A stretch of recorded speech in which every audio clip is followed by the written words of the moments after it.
እንግዲህ ሴዶ ባቀረበለት ኦፈር ተስማምቷል። እኛ ምን የምናገኘው ጥቅም የለም። ለህዝቡ ብለን ነው ወጣቱ ያላቻ ጋብቻ እንዲቆም ምናምን አልባሌ ቦታ እንዳይሆን ነው እንጂ ምን የምናገኘው ብር የምናገኘው ጥቅም የለም። እኛ አቁመው እንደ ቪዲዮ በቃ ጨርሰን።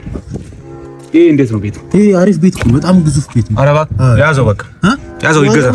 ይገዛ ችግር የለም። ያ መኪናስ መኪናው አሪፍ የሚባለው ነው፣ ዘመናዊ የሚባለው ነው። ያዘው፣ በሱ መምቻ ይሆናል። ይጠቅማል። ያዘው፣ ይገዛ። ይገዛ።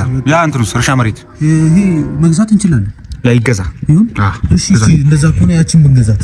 እሱ ቆይ ቀጣይ ጌም ላይ ነው። አትፍጠን፣ ዝም ብለህ ቀጣይ ጌም ላይ ነው።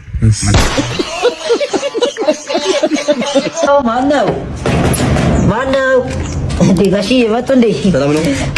ሰላም ነው። እኔ ነው ደግሞ ዛሬ ማናት? ቤቲ ነው። አራቺ ሜርሲ ነች። ሲያቱ ገቡ የታባቱ ነስ እንዳ በቃ አወዝ ነው። አይብል እንደው ሰው እንደው ለወገቡ ባያስብ ለጤናው ያስብ። አንተማ በኦፕሬሽን ወጥተህ ነው እንጂ በማህፀን ብትወጣ ኑሮ ትራራ ነበር። በቃ አባላዘራ ምን አለ 17 18ኛው ነው ጎበዝ። እንደው ሁሌ ሞተሬን ቀስቅሼ እንደው ቆብ ዛሬማ ይፈጣ ነው እንጂ አያለሁ እንደው ከሰራ ያባረኝ እንጂ አያለሁ።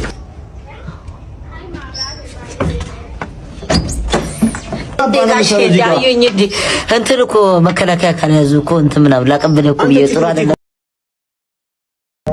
ታኩሪ ነስቲ ከየት ነው? ምንድነው? ኧረ ከሆስፒታል እየመጣሁ። ምን ነው? ምን አጋጠመሽ? ኧረ ትናንት ማንነቱ ባልታወቀ ሰው ግድያ